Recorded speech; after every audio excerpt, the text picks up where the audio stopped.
हम बात कर रहे थे कि हेनरीज लॉ जो है इसको हमने दो पार्ट्स में डिवाइड किया था। एक तो हमने कहा था in term of mass of solute gas, solute gas के मास की टर्म्स में एक तो हमने इसकी बात की थी, और दूसरी हमने इसकी बात की थी मोल फ्रैक्शन के बारे में, in term of mole fraction. ठीक है, तो अगर हम m यानी मास ऑफ गैस की बात करते हैं तो ये डायरेक्टली प्रोपोर्शनल होता है p के।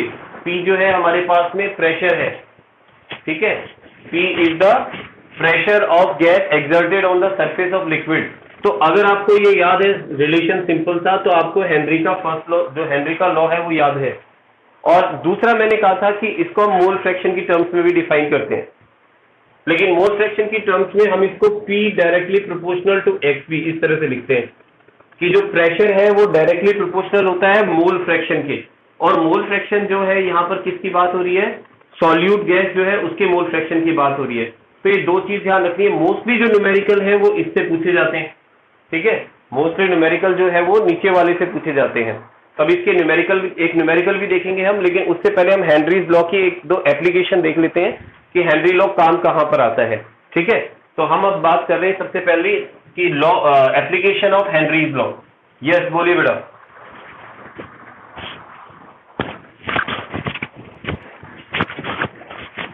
हाँ बिल्कुल, 7th क्वेश्चन में डाउट है, तो एक बार ना आज जैसे हो सकता है कई बच्चों ने ओपन नहीं की होगी, आज इनको और ओपन कर लेने दो, सोल्व कर लेने दो। कल अपन जैसे उसकी कोई डाउट होगी ना तो वो सारी अपन सॉल्व कर लेंगे।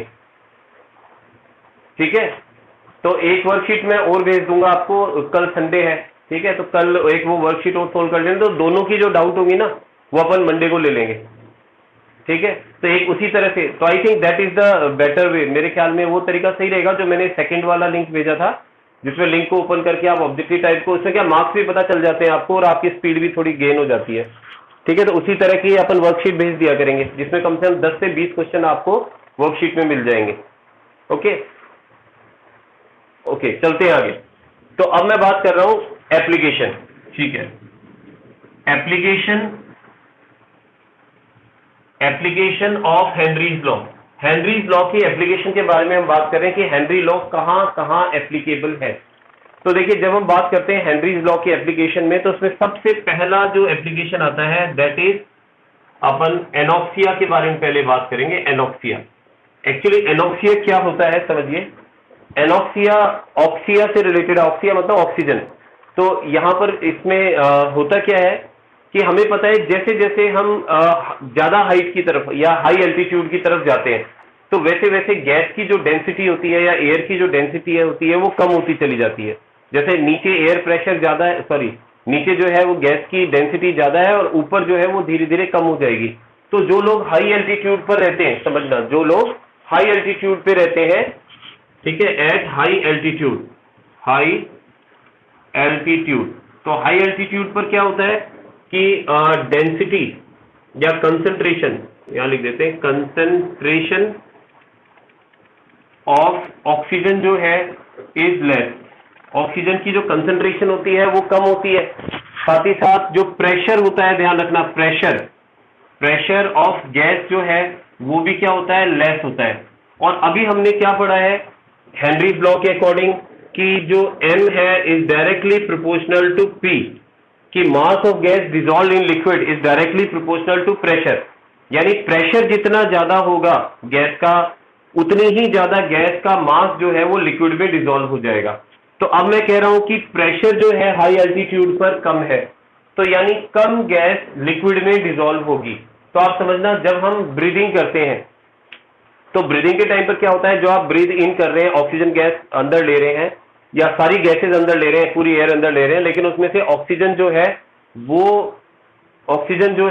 वो क्या करती है, वो डिसॉल्व होती है हमारी ब्लड में और ऑक्सी हीमोग्लोबिन बनाती है। तो अब मैं कह रहा हूं कि अगर प्रेशर कम है, गैस का प्रेशर कम है, तो नेचुरल है गैस की सॉल्युबिलिटी भी क्या होगी, कम होगी। तो हम यह कह सकते हैं सॉल्युबिलिटी ऑफ गैस, ठीक है, वो क्या हो जाएगी, लेस, वो भी कम होगी। और जब गैस की सॉल्युबिलिटी कम होगी तो उसकी वजह से क्या होगा, व्यक्ति को अनकॉन्शियसनेस यानी चक्कर से आने लगेंगे, इसके अलावा वीकनेस फील होगी, ठीक है, वीकनेस फील होगी, टायर्डनेस फील होगी।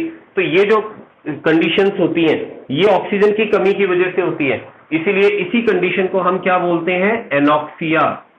This condition is called anoxia. तो यहां पर भी हेनरी का लॉ एप्लीकेबल है, ठीक है ना, यहां पर भी हेनरी का लॉ एप्लीकेबल है कि प्रेशर कम होने से जो गैस है उसकी सॉल्युबिलिटी कम हो जाती है ब्लड में, और ब्लड में सॉल्युबिलिटी कम होने से ऑक्सीजन कम होगा, तो नेचुरल है ब्लड में ऑक्सीजन कम होगा तो पूरे सर्कुलेशन में कम जाएगा, ब्रेन तक कम पहुंचेगा, तो ब्रेन में ऑक्सीजन कम जाएगा तो नेचुरल है व्यक्ति को क्या होगा, चक्कर आने लगेंगे, वीकनेस आने लगेगी, मसल्स में वीकनेस आएगी, और उसी को हम एनॉक्सिया कहते हैं, ठीक है। तो आई थिंक एनॉक्सिया क्लियर है आपको। चलिए अब आगे चलते हैं।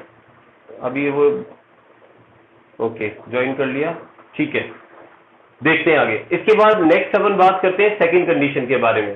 सेकंड कंडीशन आता है दैट इज कोल्ड ड्रिंक्स की जो बोतल आती है, जिन्हें अपन सॉफ्ट ड्रिंक भी कहते हैं, एरेटेड ड्रिंक्स, एरेटेड ड्रिंक्स। तो एरेटेड ड्रिंक्स में क्या होता है कि जब इनकी पैकिंग की जाती है, ध्यान रखना, एरेटेड ड्रिंक की जो पैकिंग होती है, packing of soda water, soda water एक एरेटेड ड्रिंक्स है, सोडा वाटर। तो जब इसकी पैकिंग की जाती है तो ध्यान रखना प्रेशर जो होता है ना, प्रेशर उसको बहुत ज्यादा हाई रखा जाता है। हाई प्रेशर पर CO2 गैस जो होती है उसको डिसॉल्व करते हैं। जब प्रेशर हाई होगा तो CO2 जो है, CO2 गैस, ठीक है, ये क्या होगी, मच सॉल्युबल, मच सॉल्युबल, बहुत ज्यादा सॉल्युबल हो जाएगी वाटर के अंदर, इसकी सॉल्युबिलिटी बढ़ जाएगी। लेकिन क्या होता है कि जब आप उस कोल्ड ड्रिंक की बोतल को जैसे या सोडा वाटर को जैसे ओपन करते हैं तो ओपन करने पर उसका जो प्रेशर होता है, यस हाँ बोलिए बेटा, हाँ बिल्कुल। अच्छा अभी अभी भी नहीं आ रही स्क्रीन आपके इसमें? कौन साक्षी बोल रहे हैं ना बेटा?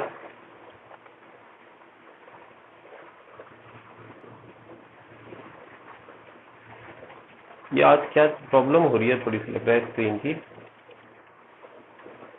चलिए देखते हैं। तो वैसे तो YouTube पे डाल दूंगा मैं इसकी रिकॉर्डिंग। तो CO2 गैस जो है वो मच सॉल्युबल है, ठीक है, हाई प्रेशर पर। लेकिन एक्चुअली जब हम इसको ओपन करते हैं, वाइल ओपनिंग, जब हम इसको ओपन कर रहे हैं तो ओपन करते समय क्या होगा, प्रेशर जो है, प्रेशर ऑफ या प्रेशर जो है वो रिड्यूस हो जाएगा, और जैसे ही प्रेशर रिड्यूस होगा तो नेचुरल है CO2 की जो सॉल्युबिलिटी है, CO2 सॉल्युबिलिटी जो है वो क्या हो जाएगी, डिक्रीज हो जाएगी। और जैसे ही CO2 की सॉल्युबिलिटी डिक्रीज होगी तो CO2 जो है ना गैस, वो क्या होगी, फिजल आउट होगी। ध्यान रखना, फिजल आउट होने से मेरा मतलब है एकदम से बबल्स बना करके बाहर आती है, ठीक है। तो एकदम से बबल्स बना करके वो गैस जो है वो बाहर आएगी। तो ये चीज आपको क्लियर हो गई है कि सॉल्युबिलिटी किस तरह से अफेक्ट होती है, ठीक है। ओके आगे चले, दोबारा सुन लो, कोई दिक्कत नहीं है, ठीक है। देखो मेरा कहने का मतलब है कि हमने जो हेनरीज लॉ पढ़ा था, उस हेनरी लॉ में हमने पढ़ा था कि जो गैस का मास है, मास ऑफ गैस m, ठीक है, ये डायरेक्टली प्रोपोर्शनल होता है pressure of gas exerted on the surface of liquid. हम मोटे तौर पर बोलें तो जितना ज्यादा गैस प्रेशर डालेगी लिक्विड के सरफेस पर उतनी ज्यादा सॉल्युबल हो जाएगी, ठीक है। तो पहली जो मैंने कंडीशन बताई है वो है एनॉक्सिया। तो एनॉक्सिया में क्या होता है कि जो लोग पहाड़ों पर रहते हैं, हाई एल्टीट्यूड पर रहते हैं, तो हमें पता है पहाड़ के ऊपर क्योंकि एयर की जो डेंसिटी है ना बेटा वो सरफेस पर ज्यादा होती है, जितना आप ऊपर जाते जाएंगे उतनी एयर कम होती जाएगी। तो एयर कम होगी तो एयर का प्रेशर भी कम होगा। तो अभी हमने कहा कि जब एयर का प्रेशर कम होगा तो m यानी गैस जो सॉल्युबल है लिक्विड के अंदर वो कम हो जाएगी, गैस की सॉल्युबिलिटी कम हो जाएगी। तो जो हाई एल्टीट्यूड पर जो लोग ब्रीदिंग करते हैं, सांस लेते हैं, तो सांस में पूरी एयर तो पूरी जाती है, लेकिन जो O2 यानी ऑक्सीजन की जो सॉल्युबिलिटी है हमारे ब्लड के अंदर वो कम हो जाती है क्योंकि प्रेशर कम है। तो ऑक्सीजन की क्योंकि सॉल्युबिलिटी कम है तो नेचुरल है कि वो पूरे ब्लड के अंदर होते हुए हमारे ब्रेन तक भी कम ऑक्सीजन पहुंचेगा। तो ऑक्सीजन की कमी से व्यक्ति को क्या होगा, थकान होगी, ठीक है, उसे चक्कर आने लगेंगे, वीकनेस फील होगी। तो ये जो कंडीशंस होती हैं, इन कंडीशन को अपन क्या बोलते हैं, इसको हम कहते हैं एनॉक्सिया। ठीक है, एक तो ये एप्लीकेशन है, यहां हेनरी का लॉ एप्लीकेबल है, हाई प्रेशर हाई सॉल्युबिलिटी। ठीक है, दूसरी जो कंडीशन है, हम बात करें एरेटेड ड्रिंक्स की। एरेटेड ड्रिंक्स होते हैं कोल्ड ड्रिंक्स, सोडा वाटर, वो एरेटेड ड्रिंक्स होते हैं। तो जब इन कोल्ड ड्रिंक को पैक किया जाता है तो ध्यान रखना, इनके अंदर हम लोग क्या करते हैं कि वाटर को डाल करके फिर उसमें CO2 गैस को हाई प्रेशर पर फिल करके उसको ढक्कन को बंद कर दिया जाता है। ठीक है, तो अब हमें पता है कि हाई प्रेशर पर उसको पैक किया हमने, तो जब प्रेशर हाई था तो ये अपन देखें तो प्रेशर हाई था तो सॉल्युबिलिटी भी ज्यादा थी, ज्यादा गैस डिसॉल्व थी उसमें। फिर जब आप जैसे ही कोल्ड ड्रिंक की बोतल को ओपन करते हैं, जैसे उसके ढक्कन को खोलते हैं तो वो प्रेशर हट जाता है, क्योंकि एटमॉस्फेरिक प्रेशर कम है। तो जैसे ही वो प्रेशर हटेगा तो नेचुरली क्या होगा, प्रेशर हटते ही गैस की सॉल्युबिलिटी कम हो जाएगी और जो गैस वाटर के अंदर डिसॉल्व थी वो गैस प्रेशर के साथ बाहर आने लगेगी। इसीलिए कोल्ड ड्रिंक्स या एरेटेड ड्रिंक्स जो होते हैं वो ढक्कन खोलते ही बाहर आते हैं। ठीक है, ये दूसरी एप्लीकेशन है। तो ये दो एप्लीकेशन बताई मैंने, अब हम बात कर रहे हैं थर्ड एप्लीकेशन के बारे में, तीसरी एप्लीकेशन की। और ये हेनरीज लॉ कहां काम में आता है। तीसरी जो एप्लीकेशन है ये भी बड़ी इंटरेस्टिंग है, इसको हम कहते हैं बैंड कंडीशन। बैंड कंडीशन, ठीक है, बैंड कंडीशन नहीं है, ध्यान रखना बेटा, बैंड कंडीशन है ये ना। एक्चुअली ये बैंड कंडीशन क्या होती है, ध्यान से सुनना। आपको ध्यान होगा सी डाइवर्स होते, बिल्कुल सी डाइवर्स होते हैं। ठीक है, जो सी डाइवर्स होते हैं जिसको हम हिंदी में बोलते हैं गोताखोर, जो समुद्र में गहराइयों के अंदर जाते हैं, तो वो अपने साथ में एक गैस सिलेंडर, ऑक्सीजन सिलेंडर लेकर के जाते हैं। ठीक है, अब होता क्या है, जो सी डाइवर्स जब नीचे जाएंगे तो जैसा मैंने कहा, जितना आप ऊपर जाओगे तो प्रेशर कम होता जाएगा, जितना नीचे जाओगे उतना प्रेशर कम होता जाएगा, सॉरी बढ़ता जाएगा। तो यहां पर deep into the sea, deep into the sea की अगर मैं बात करता हूं, समुद्र में गहराई की बात करता हूं, तो वहां पर क्या होता है, तो वहां पर प्रेशर जो है, प्रेशर वो इंक्रीज हो जाता है। ठीक है, इंक्रीज हो जाता है। और हमें पता है जब प्रेशर इंक्रीज होगा तो हेनरी ये कहता है प्रेशर इंक्रीज होने पर गैस की सॉल्युबिलिटी बढ़ेगी। तो हम यह कह सकते हैं सॉल्युबिलिटी ऑफ गैसेस, गैसेस जो है वो भी क्या हो जाती है, इंक्रीज हो जाती है। ठीक है, अब मेरी बात को ध्यान से सुनना कि जब हम ब्रीद इन करते हैं, सांस लेते हैं, तो हमारे साथ ऑक्सीजन के साथ साथ देखो एयर में नाइट्रोजन, ऑक्सीजन, कार्बन डाइऑक्साइड, ठीक है, ये गैसेस होती है मोस्टली। ठीक है, तो ये सारी ही सारी गैसेस जो होती हैं वो बॉडी के अंदर जाती हैं, लेकिन हमें पता है कि इसमें से जो सॉल्युबल है हमारे ब्लड में एक नॉर्मल प्रेशर पर, वो केवल ऑक्सीजन गैस है। हम लोग ब्रीद इन में पूरी एयर लेते हैं, लेकिन केवल ऑक्सीजन गैस जो है हमारे ब्लड जो है उसको एब्जॉर्ब करता है और हीमोग्लोबिन, ऑक्सी हीमोग्लोबिन बनाता है। बाकी जो गैसेज हैं नाइट्रोजन और कार्बन डाइऑक्साइड, वो गैसेज बाहर निकल जाती हैं जब हम ब्रीद आउट करते हैं। ठीक है, अब प्रॉब्लम क्या है कि नॉर्मली ये होता है, लेकिन जब हम ये कह रहे हैं कि प्रेशर को इंक्रीज कर रहे हैं तो जो गैस सॉल्युबल नहीं थी उनकी सॉल्युबिलिटी भी क्या हो जाएगी, बढ़ती चली जाएगी। तो यहां पर हाई प्रेशर पर ठीक है, एट हाई प्रेशर पर क्या होगा, नाइट्रोजन की जो सॉल्युबिलिटी है, नाइट्रोजन की जो सॉल्युबिलिटी है वो भी क्या होगी, इंक्रीज हो जाएगी और हमारे ब्लड में नाइट्रोजन डिसॉल्व होना स्टार्ट हो जाएगी।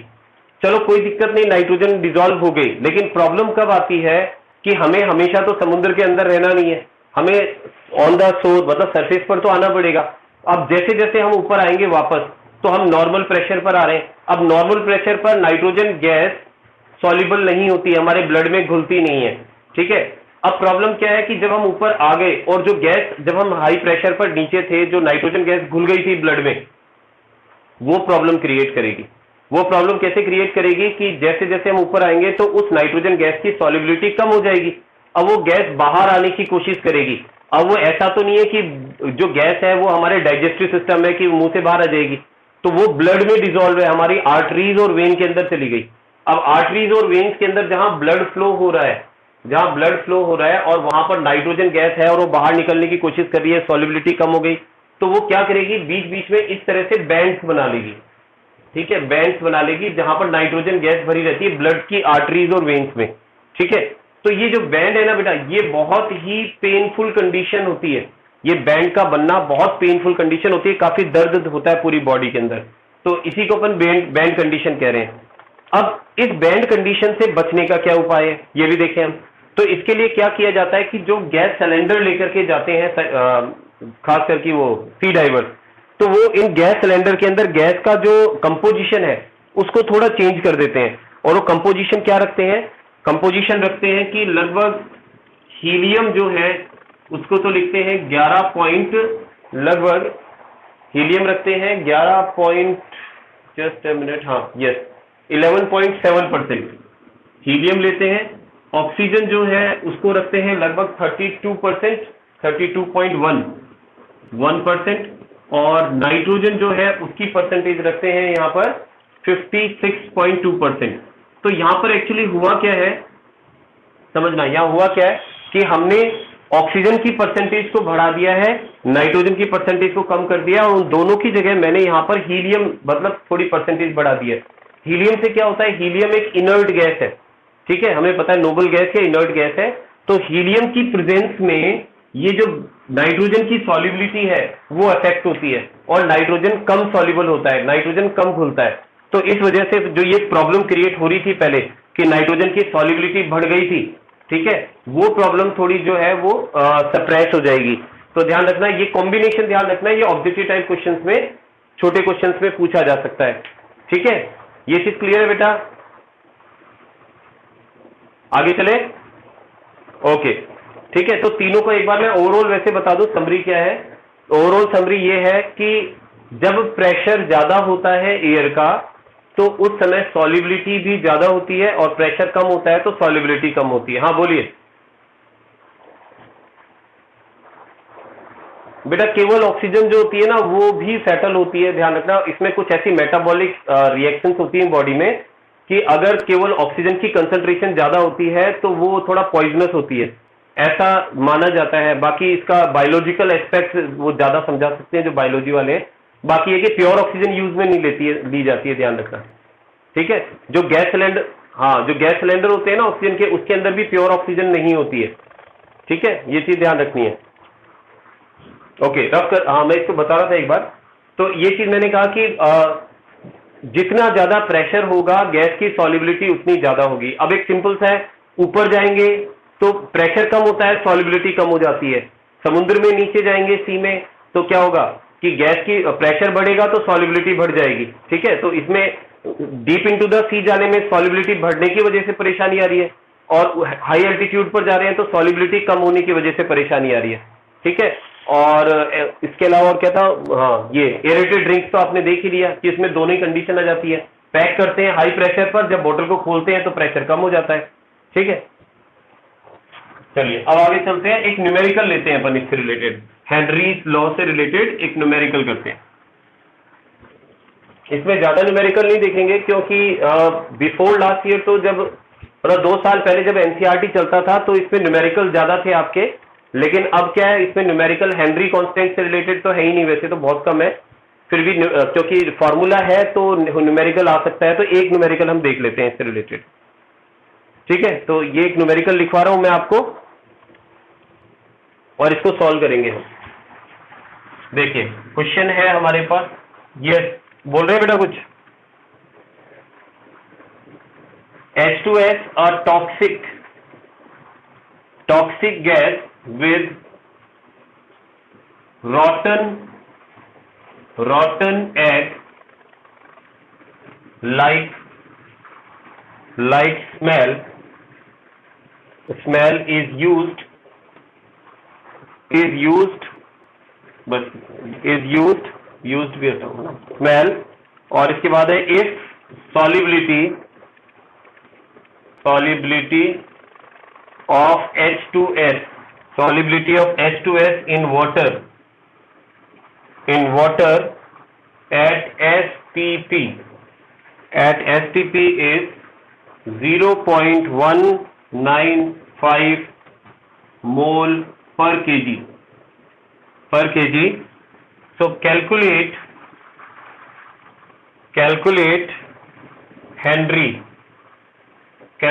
Henry's law constant, Henry's law constant आपको कैलकुलेट करना है, ठीक है। चलिए इसे देखते हैं हम। तो यहां पर हमारे पास जो वैल्यूज हैं पहले वो लिख देते हैं, तो उससे क्या काफी इजी हो जाता है सॉल्व करना, अगर वैल्यूज हमारे पास लिखी हुई हैं तो देखिए हमारे पास में जो चीजें हैं, पहला यहां लिखा हुआ है कि हमारे पास 0.195 मोल पर केजी आपके पास में सॉल्युबिलिटी है, ठीक है। तो एक्चुअली ये जो लिखा हुआ है देखो मोल पर केजी, ये आपको यूनिट याद आ रही है, किसकी यूनिट है? मोल पर केजी किसकी यूनिट थी बेटा, ध्यान है? मोलैलिटी की, मोलैलिटी की यूनिट है, ठीक है ना। जैसे मोलैलिटी की होती है मोल पर लीटर और मोलैलिटी की होती है मोल पर केजी, इसका मतलब ये मोलैलिटी है, ठीक है। और H2S के मोल्स यहां पर दिए हुए हैं, तो हम यहां पर M यानी मोलैलिटी है 0.195 मोल पर केजी, और इसका मतलब ये है कि H2S के जो है ना moles, number of moles of H2S gas, H2S gas के जो नंबर ऑफ मोल्स है हमारे पास वो है 0.195, ठीक है। और ये नंबर ऑफ मोल्स किसमें, देखो 1 kg लिखा हुआ है यहाँ पर 1 kg, तो इसका मतलब आपके पास जो सॉल्वेंट है यहाँ पर, ठीक है, सॉल्वेंट जो है वो 1 kg है, और 1 kg का मतलब होता है 1000 ग्राम, 1000 ग्राम है सॉल्वेंट। और ध्यान रखना जब आपको सॉल्वेंट मेंशन नहीं किया गया है कि सॉल्वेंट क्या है, तो आप हमेशा सॉल्वेंट को वाटर कंसीडर करते हैं, तो यानी हमारे पास जो ये सॉल्वेंट है ये वाटर है जो कि 1000 ग्राम है, ठीक है, ये वाटर है जो 1000 ग्राम है, ठीक। इसने आपसे पूछा है कि हेनरी कांस्टेंट को कैलकुलेट करना है, तो एक बार मैं फॉर्मूला लिख देता हूं हेनरी कांस्टेंट का। क्या है, हमने जो रिलेशन पढ़ा था, हमने वो ये पढ़ा था कि P is directly proportional to XB, और फिर हमने इसको सॉल्व किया था तो ऐसे आया था KH XB, और KH हेनरी कांस्टेंट था, इसको हम लिख रहे थे P अपॉन XB, ठीक है। ये हमारे पास फॉर्मूला है। अब हमें चाहिए क्या क्या, हमें जो चीजें चाहिए, एक तो चाहिए हमें प्रेशर H2S गैस का, और दूसरा हमें चाहिए मोल फ्रैक्शन, XB का मतलब है सॉल्यूट का मोल फ्रैक्शन, और सॉल्यूट यहां पर H2S गैस है, तो मैं यहां पर क्या B की जगह H2S लिख देता हूं, ठीक है। H2S गैस का मोल फ्रैक्शन चाहिए हमें। अब पहले बात करते हैं कि क्या हमारे पास प्रेशर है H2S गैस का, तो इस क्वेश्चन को पढ़ के देखें। इसने कहा H2S toxic gas with रॉटन egg smell like, और सॉल्युबिलिटी इसकी दे रखी है एट STP, ये वर्ड मेरे को पकड़ में आ गया STP। STP का मतलब होता है स्टैंडर्ड टेम्परेचर एंड प्रेशर, ठीक है। तो यहां से अपन को P की वैल्यू मिल जाएगी, स्टैंडर्ड प्रेशर है, तो स्टैंडर्ड जो प्रेशर है ना बेटा P, ध्यान रखना H2S का जो प्रेशर है स्टैंडर्ड कंडीशन के अंदर वो 1 बार होता है, ठीक है। तो यहां पर ये प्रेशर जो है ये 1 बार है, 1 बार लगभग 1 ATM के बराबर होता है, ठीक है, 1 बार लगभग 1 ATM के बराबर होता है, ध्यान रखना। तो प्रेशर हमारे पास आ गया है। दूसरा हमें जो चाहिए वो चाहिए मोल फ्रैक्शन, है ना, XH2S। अब मोल फ्रैक्शन फाइंड करने का फॉर्मूला भी हमें आता है, हमें पता है जिसका मोल फ्रैक्शन फाइंड करते हैं उसके नंबर ऑफ मोल्स को ऊपर रखते हैं, टोटल नंबर ऑफ मोल्स को नीचे रखते हैं। तो number of moles of H2S के नंबर ऑफ मोल्स को मैं ऊपर रखूंगा, और टोटल नंबर ऑफ मोल्स मतलब H2S प्लस वाटर, क्योंकि पानी में ही तो घुला हुआ है H2S गैस, तो इनके नंबर ऑफ मोल्स को नीचे रखूंगा। अब हमारे पास किसके नंबर ऑफ मोल्स है और किसके नहीं है वो चेक कर लेते हैं। देखिए ये जो लिखा हुआ है हमारे पास number of moles of H2S gas, ये गिवन है हमारे पास, H2S गैस के नंबर ऑफ मोल्स हैं। हमें चाहिए वाटर के, लेकिन वाटर के लिए हमें केवल ये दे रखा है कि वाटर सॉल्वेंट इतना ग्राम है। इससे मैं नंबर ऑफ मोल्स फाइंड कर सकता हूं कि अगर मैं वाटर का नंबर ऑफ मोल्स फाइंड करूंगा NH2O, मतलब number of moles of water, तो इसका फॉर्मूला होता है given mass divided by molar mass, ठीक है। तो गिवन मास WB मान रहा हूं मैं, तो इसका गिवन मास है 1000 ग्राम, और मोलर मास होता है वाटर का 18, ठीक है, 18, और इसको जब डिवाइड करते हो तो आपके पास आता है 55.55, फिक्स है ये तो आप वैसे भी याद रखें क्योंकि ये उसमें ऑब्जेक्टिव टाइप में कंपटीशन एग्जाम में खूब पूछा जाता है कि वाटर का मतलब 1 लीटर वाटर का मोलर मास कितना होगा, तो ध्यान रखना मोलर मास का नंबर ऑफ मोल्स कितने होंगे, तो 55.55 होते हैं। तो ये वैल्यू मुझे कहां रखनी है, वाटर की जगह। तो अब ये सारी वैल्यूज रख करके हम इसको सॉल्व कर सकते हैं। तो इसको थोड़ा मैं रोटेट कर देता हूं इस तरफ सॉल्व करने के लिए। चलिए अब देखते हैं अपन। तो यहां इसके अंदर वैल्यू पुट कर रहा हूं क्योंकि मुझे KH की वैल्यू फाइंड करनी थी। तो KH जो है इक्वल्स टू P है। P प्रेशर मैंने कहा 1 बार, क्योंकि अभी अपन ने देखा प्रेशर कितना होता है 1 बार होता है। और X H2S X यहां से फाइंड करना पड़ेगा अपन को पहले, ठीक है, ये अपने पास है नहीं।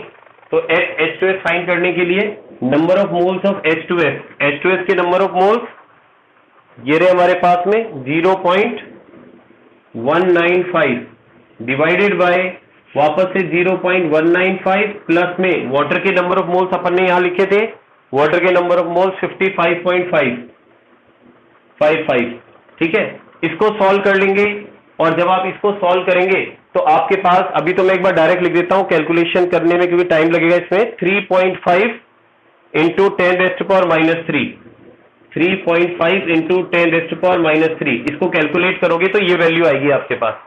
अब ये वैल्यू क्या है, X H2S है, मतलब H2S के नंबर ऑफ मोल फ्रैक्शन है। तो ये मोल फ्रैक्शन मैं यहां रख देता हूं, तो इसको यहां रख देता हूं 3.5 इंटू 10⁻³ और इसको जब हम आगे सॉल्व करते हैं तो देखिए 1.3.5 इंटू 10⁻³। अब 1 में हमको 3.5 को डिवाइड कर लेना है। तो ये जो वैल्यू आएगी अपने पास में दैट वुड बी अप्रोक्स 285.6 बार, 285.6 बार आपके पास में वैल्यू आ जाएगी, ठीक है। ये चीज ध्यान रखना, ये अपने पास आंसर आ जाएगा। तो एक बार मैं वापस आई थिंक मेरे को रिपीट करना पड़ेगा, काफी बड़ा हो गया ये आंसर, ठीक है। रिपीट कर दूं क्या इसको? हाँ बच्चों रिपीट कर, ओके, हाँ बोलो। हाँ ये समझ लो, कोई दिक्कत नहीं है। देखो एक्चुअली क्या होता है, अपन ने यहां लिखा था STP क्वेश्चन में दे रखा था हमें। STP का मतलब होता है स्टैंडर्ड टेम्परेचर एंड प्रेशर। तो जब अपन स्टैंडर्ड प्रेशर की बात करते हैं, स्टैंडर्ड प्रेशर, तो ध्यान रखना बेटा, स्टैंडर्ड प्रेशर जो है ना वो बार में अगर हम बात करें तो 1 बार होता है, ठीक है, जो लगभग जो होता है आपके पास 1 ATM के बराबर होता है। जो हमारे चारों तरफ जो प्रेशर है ना वो स्टैंडर्ड प्रेशर है, तो उसका अपन लगभग 1 ATM कंसीडर करते हैं। तो जहां भी आपको स्टैंडर्ड लिखा हुआ मिल जाए तो वो प्रेशर आपको मानना है। तो ये जो H2S गैस है ना, इसके लिए इसने कहा कि इसकी सॉल्युबिलिटी जो है STP पर देखनी है। तो इसने अगर STP लिखा है इसलिए मैंने 1 बार यूज में लिया है। अगर ये STP नहीं लिखता या कोई दूसरा प्रेशर देता तो मैं वो काम में लेता, ठीक है। तो अब मैं ये कह रहा हूं, क्वेश्चन में ये कहा था इसने कि कोई हाँ बोलिए, बोलो बेटा। बिल्कुल बिल्कुल, देखो कोई सी भी गैस है जो एटमॉस्फेयर के अंदर है और STP पर लिखा हुआ है तो उसके लिए प्रेशर हमेशा यही रहता है, कांस्टेंट रहता है 1 ATM या फिर 1 बार, ठीक है। और ये दोनों की वैल्यू अप्रॉक्स इक्वल होती है, ठीक है। जो आपको बता देता हूं कि जो आपके पास में 1 बार है वो लगभग जो होता है 0.978 ATM के बराबर होता है। तो लगभग हम इक्वल ही मानते हैं इसको, दोनों की वैल्यू लगभग इक्वल है, ठीक है। तो अब एक बार सुन लेना वापस क्वेश्चन को।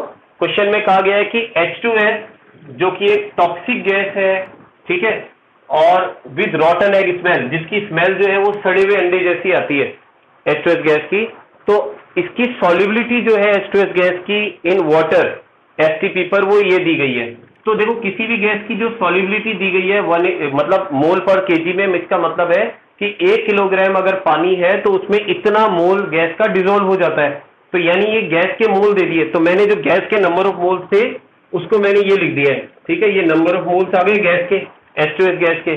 और साथ ही साथ क्योंकि इसने क्या कहा है पर केजी, तो पर केजी का मतलब 1 किलोग्राम में, तो 1 किलोग्राम अपने पास सॉल्वेंट है, जो 1 किलोग्राम का मतलब 1000 ग्राम हो गया, ठीक है। अब सॉल्वेंट का मास तो आ गया, लेकिन हमें सॉल्वेंट का मोल फ्रैक्शन निकालने के लिए नंबर ऑफ मोल्स चाहिए होगा। तो इसलिए मैंने इस मास को से नंबर ऑफ मोल्स फाइंड करने के लिए ये फॉर्मूला काम में लिया, given mass divided by molar mass. तो इसको डिवाइड किया तो आपके पास 55.55 नंबर ऑफ मोल्स आ गए वाटर के। तो आपके पास दोनों के नंबर ऑफ मोल्स आ गए हैं, ये गैस के नंबर ऑफ मोल्स, ये वाटर के नंबर ऑफ मोल्स, ठीक है। और हमारे पास जो फॉर्मूला होता है के एच फाइंड करने के लिए, हेनरी कांस्टेंट फाइंड करने के लिए, वो होता है pressure divided by mole fraction. ठीक है, तो प्रेशर तो हमने कह दिया कि भाई 1 atm हो जाएगा, लेकिन मोल फ्रैक्शन तो पहले अपन को अलग से फाइंड करना पड़ेगा। तो मोल फ्रैक्शन को फाइंड करने के लिए हमारे पास ये फॉर्मूला है कि H2S का mole fraction equals to number of moles of H2S divided by total number of moles. तो H2S के नंबर ऑफ मोल्स तो अपन ने ये बताए थे, टोटल नंबर ऑफ मोल्स इन दोनों को ऐड कर लो नीचे आप। ठीक है, और इसको सॉल्व करोगे तो आपके पास ये वैल्यू आएगी, ये आपके पास मोल फ्रैक्शन आ गया। इस मोल फ्रैक्शन को हम कहां रखेंगे, x की जगह। तो ये अपने 3.5 इंटू 10⁻³ को यहां रख दिया है, और इसको सॉल्व करोगे तो आपके पास में ये आ जाएगा kh। तो ये kh की वैल्यू आ गई है। ठीक है, तो ज्यादा वैसे हेडेक लेने की जरूरत नहीं है, इसका न्यूमेरिकल वैसे अपनी बुक में कोई भी न तो एग्जाम्पल में दिया हुआ है, न ही इसमें बीच में दिया हुआ है, बस फॉर्मूला जरूर दिया हुआ है, इसलिए मैंने इसका न्यूमेरिकल आपको करा दिया है। ठीक है, चलिए अब आगे चलते हैं।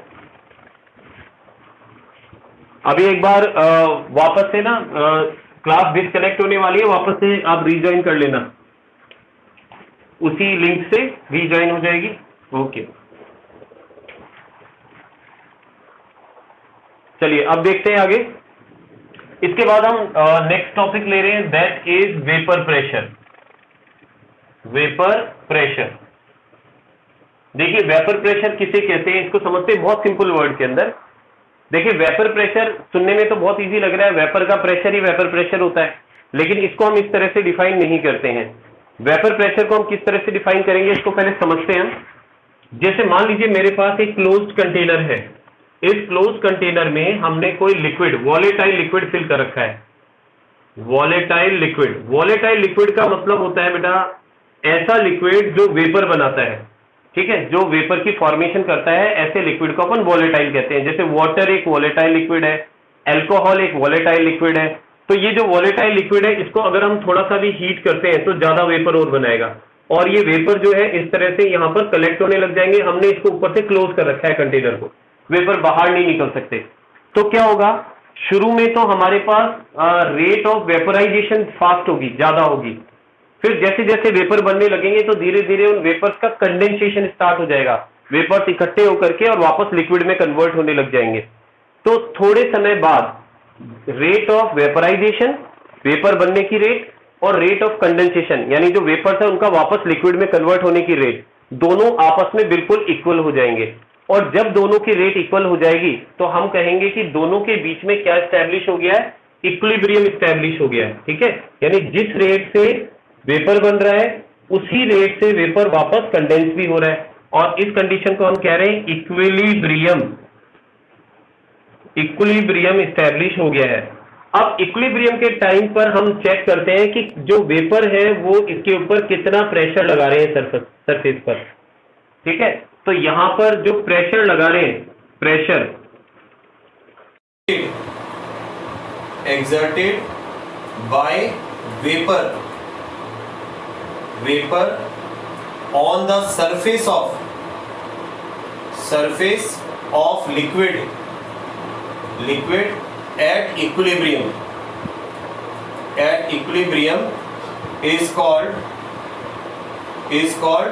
vapor pressure। तो सिंपल सी डेफिनेशन है, बस एक नई चीज मैंने इसमें जोड़ी है, वो है इक्विलिब्रियम।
चलिए अब आगे चलते हैं।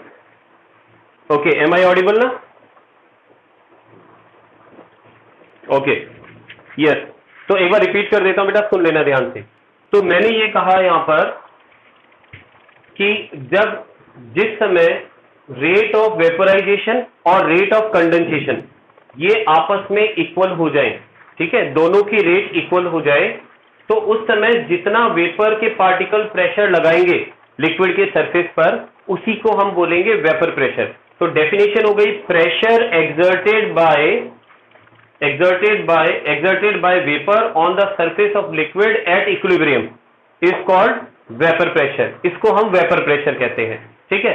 अब इसमें एक थोड़ा सा अपन चेंज करेंगे। वेपर प्रेशर में एक टर्म और आती है जिसे हम कहते हैं lowering of vapour pressure. Lowering of vapour pressure, ये लोअरिंग ऑफ वेपर प्रेशर इसी चैप्टर में बहुत काम में आने वाला है।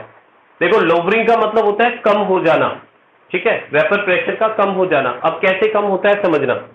ये जो हमारे पास में लिक्विड है, इस लिक्विड में हम एक चीज ऐड करते हैं, ऐड नॉन वॉलेटाइल सॉल्यूट, ठीक है। इसमें हम नॉन वॉलेटाइल सॉल्यूट को ऐड कर देते हैं। नॉन वॉलेटाइल सॉल्यूट वो सॉल्यूट होता है जो वेपर नहीं बनाता। जैसे वाटर वॉलेटाइल लिक्विड है, वाटर में आप थोड़ा नमक या सॉल्ट ऐड कर दें तो जो सॉल्ट होगा वो नॉन वॉलेटाइल होगा, ठीक है। तो जब आप नॉन वॉलेटाइल सॉल्यूट को ऐड करेंगे इस वॉलेटाइल लिक्विड में तो क्या होगा, चलिए देखते हैं। तो क्या होगा, यहां वापस डायग्राम बनाते हैं और यहां पर मैं पार्टिकल्स बना रहा हूं जो सरफेस के ऊपर है। अब सरफेस पर मैं दो तरह के पार्टिकल्स बना रहा हूं, एक तो डार्क है और दूसरे लाइट पार्टिकल्स हैं। तो यहां मैं ऐसा मानता हूं कि जो डार्क वाले पार्टिकल्स हैं ये तो है सॉल्यूट। सॉल्यूट मतलब जैसे नमक, पानी में नमक अपन डिसॉल्व कर रहे हैं वैसे। और जो लाइट वाले पार्टिकल है वो है सॉल्वेंट। ये सॉल्वेंट है जो वॉलेटाइल है, ठीक है।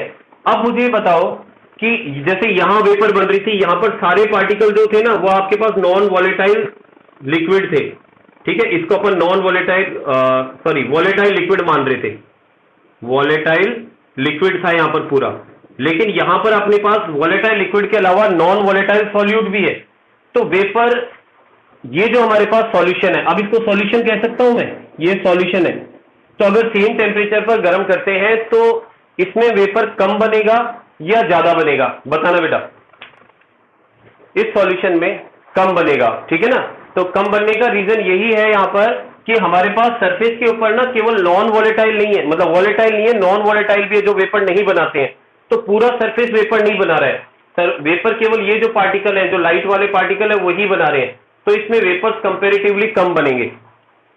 तो यानी लेस वेपर फॉर्मेशन, यहां वेपर की जो फॉर्मेशन होगी वो कम होगी। अब जब वेपर की फॉर्मेशन कम होगी तो इक्विलिब्रियम पर अगर मैं प्रेशर चेक करता हूं तो जो वेपर का प्रेशर होगा, लेस वेपर प्रेशर, ठीक है, वेपर का जो प्रेशर होगा वो भी क्या होगा, कम हो जाएगा। तो जो वेपर प्रेशर में ये कमी आ रही है, ठीक है ना, ये सॉल्यूट को ऐड करने से वेपर प्रेशर में जो कमी आ रही है, इसी को हम क्या बोलते हैं, लोअरिंग ऑफ वेपर प्रेशर कहते हैं। It is called lowering of vapour pressure. मोटा मोटा सा हिसाब है, पानी में अगर नमक मिला दोगे तो जो नमक वाला पानी होगा या जो सॉल्यूशन बनेगा वो कम वेपर बनाएगा और प्योर वाटर जो है वो ज्यादा वेपर बनाएगा। तो यानी पानी में जब आपने नमक को, यानी वाटर में आपने सॉल्ट को जब ऐड कर दिया तो बनने वाले सॉल्यूशन का जो वेपर होगा कम बनेगा और वेपर प्रेशर भी कम होगा। और इस वेपर प्रेशर में कमी को ही अपन क्या बोलते हैं, लोअरिंग ऑफ वेपर प्रेशर कहते हैं। ये चीज समझ में आ गई बेटा, लोअरिंग ऑफ वेपर प्रेशर क्या है, ठीक है। ओके, आगे चलते हैं। ये बात हो गई लोअरिंग ऑफ वेपर प्रेशर की। अब अगर हम बात करें कि ये जो वेपर प्रेशर है ये किन किन फैक्टर से अफेक्ट होता है, तो अब हम देख रहे हैं factors affecting vapour pressure, vapour pressure को अफेक्ट करने वाले फैक्टर। तो पहला ही फैक्टर है टेम्परेचर।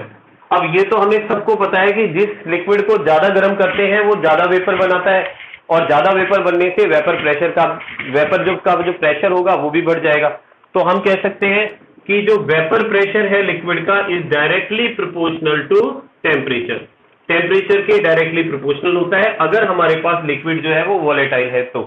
ठीक है, तो पहला फैक्टर तो बिल्कुल सिंपल है, vapour pressure is directly proportional to temperature, temperature ज्यादा वेपर प्रेशर भी ज्यादा, टेम्परेचर कम वेपर प्रेशर कम। नंबर 2, दूसरा फैक्टर है intermolecular attraction force between, वैसे तो आई गया इंटरमॉलिक्यूलर अट्रैक्शन फोर्स। अब इंटरमॉलिक्यूलर अट्रैक्शन फोर्स क्या है, देखो जो हमारे पास सॉल्वेंट है, सॉल्वेंट के पार्टिकल्स के बीच में जो फोर्स लग रही है उसे हम इंटरमॉलिक्यूलर अट्रैक्शन फोर्स कह रहे हैं।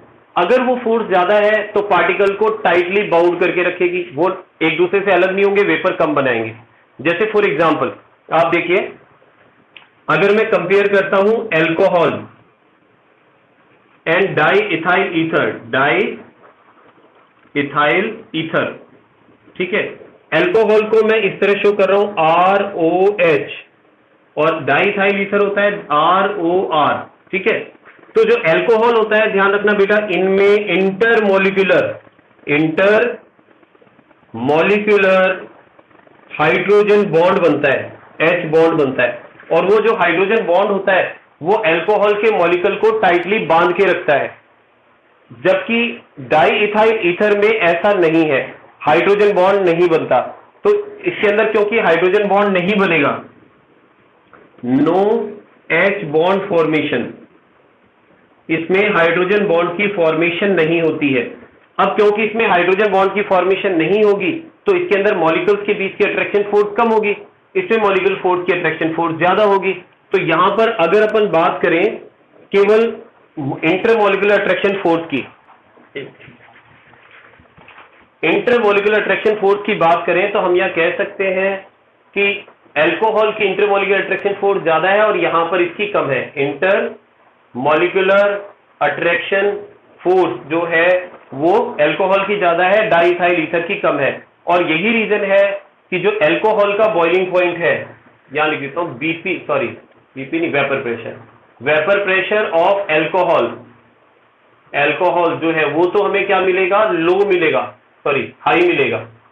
हाई इसलिए क्योंकि उसको हमें ज्यादा गर्म करना पड़ेगा, क्योंकि वो मॉलिक्यूल्स अलग नहीं हो पाएंगे कम टेम्परेचर पर। जबकि जो हमारे पास डाइइथाइल ईथर है, ठीक है, उसका जो वेपर प्रेशर होगा वो हमें क्या मिलेगा, लो मिलेगा, क्योंकि उनमें तो हाइड्रोजन बॉन्ड है ही नहीं जो उनको बांध करके रखे। तो थोड़ा सा गर्म करने पर ही वो पार्टिकल जो है वो वेपर की फॉर्म में कन्वर्ट हो जाएंगे। तो ये हमारा अगला फैक्टर है जो इसको अफेक्ट करता है, दूसरा फैक्टर। तीसरा फैक्टर क्या है, तीसरा फैक्टर तो हमें पता ही है वैसे, देखो तीसरा फैक्टर है प्रेजेंस ऑफ अदर सब्सटेंस। अगर हमारे पास किसी सॉल्वेंट में दूसरे सब्सटेंस की प्रेजेंस है, यस बोलो बेटा, एक सेकेंड, हाँ अच्छा, हाँ ठीक सही कह गए तुम, सही है। हाँ, क्योंकि अपन ने ये कहा ना कि एल्कोहल जो है उसके अंदर इंटरमॉलिक्यूलर अट्रैक्शन फोर्स ज्यादा है, तो पार्टिकल ज्यादा क्लोजली पैक्ड है। अगर पार्टिकल क्लोजली पैक्ड है तो इसका मतलब वो वेपर कम बनाएंगे, तो वेपर का प्रेशर भी क्या होगा, वहां पर कम होगा। बिल्कुल बेटा सही कह रहे हो। तो वेपर प्रेशर जो है एल्कोहल में लो मिलेगा और इसमें हाई मिलेगा, ठीक है, सही है, स्लिप हो गया, कोई दिक्कत नहीं, ठीक है। तो एक बार वापस रिपीट कर देता हूं, ठीक है, कंफ्यूजन नहीं रहे। तो मैंने कहा एल्कोहल जो है उसमें हाइड्रोजन बॉन्डिंग है, और हाइड्रोजन बॉन्डिंग की वजह से मॉलिक्यूल जो है वो पास क्लोजली पैक्ड है, इंटैक्ट है, वेपर कम बना रहे हैं। अगर वेपर कम बना रहे हैं तो वेपर का प्रेशर भी क्या होगा, कम होगा। तो वही कहा है हमने, जो एल्कोहल है उसका वेपर प्रेशर लो होगा, ठीक है। जबकि हम डाइइथाइल ईथर की बात करें तो हाइड्रोजन बॉन्ड नहीं है, इसलिए इसका इंटरमॉलिक्यूलर अट्रैक्शन फोर्स लो है, कम है। तो अट्रैक्शन फोर्स कम है तो क्या होगा, मॉलिक्यूल जो है उसको थोड़ा गर्म करेंगे, वेपर बनाएंगे, यानी वेपर की फॉर्मेशन ज्यादा होगी, और वेपर की फॉर्मेशन ज्यादा होगी तो वही वेपर प्रेशर ज्यादा लगाएंगे, इसलिए वेपर प्रेशर इसका क्या होगा, हाई होगा, ठीक है बेटा। इसके बाद देखिए प्रेजेंस ऑफ अदर सब्सटेंस। तो प्रेजेंस ऑफ अदर सब्सटेंस की अभी अपन ने बात की कि अगर मैं सॉल्वेंट में नमक डाल दूं, ठीक है, सॉल्यूट ऐड कर दूं जो नॉन वोलेटाइल है, तो वो वेपर प्रेशर को डिक्रीज ही करेगा, जब भी तो लोअरिंग ऑफ वेपर प्रेशर हुआ था। तो ध्यान रखना, प्रेजेंस ऑफ अदर सब्सटेंस क्या करता है, lowers the vapor pressure, ठीक है, वेपर प्रेशर को डिक्रीज कर देता है। बस ये ध्यान रखना है कि जो हम ऐड कर रहे हैं वो नॉन वोलेटाइल होना चाहिए। जो ऐड कर रहे हैं जो सब्सटेंस, वो अगर नॉन वोलेटाइल है तो वेपर प्रेशर को डिक्रीज कर देगा, क्योंकि हम ये मान के चल रहे हैं कि हमारे पास जो सॉल्वेंट है वो वोलेटाइल है, वो पूरी तरह से वेपर की फॉर्मेशन करता है। ठीक है, तो बेटा आज की क्लास अपन यहीं स्टॉप कर देते हैं। और एक चीज और बता दूं कि जैसे मैंने एक बेटा वर्कशीट आपको भेज दी थी, वो वैसे लगभग सबको वो वर्कशीट मिल गई होगी और सॉल्व भी कर ली होगी आप लोगों ने। जिसने नहीं की है वो सॉल्व कर लेना, सॉल्व करके उसको सबमिट कर देना। ठीक है, और कोशिश करूंगा संडे को भी, कल भी एक वर्कशीट में आपको डिस्पैच करूंगा, तो वो वर्कशीट भी, उसका लिंक मिलेगा आपको, लिंक ओपन करके और उसको सॉल्व करके और फिर सबमिट कर देना आप। ठीक है, ओके बेटा। हाँ बोल। हाँ बेटा, कल संडे है, कल मैं पूरी कोशिश करता हूँ कि कल मैं उसकी ना पीडीएफ बना करके और आपको सेंड करने की कोशिश करूंगा। ठीक है, कल भेजता हूं मैं। क्या हुआ? नहीं बेटा, कल संडे को क्लास नहीं है, संडे को मैं थोड़ा कहीं जाऊंगा और वैसे कोई काम रहता है तो संडे को ही होता है ना, मंडे को क्लास है अपनी अब। हाँ, वर्कशीट और नोट्स मैं आपको संडे को भेज दूंगा।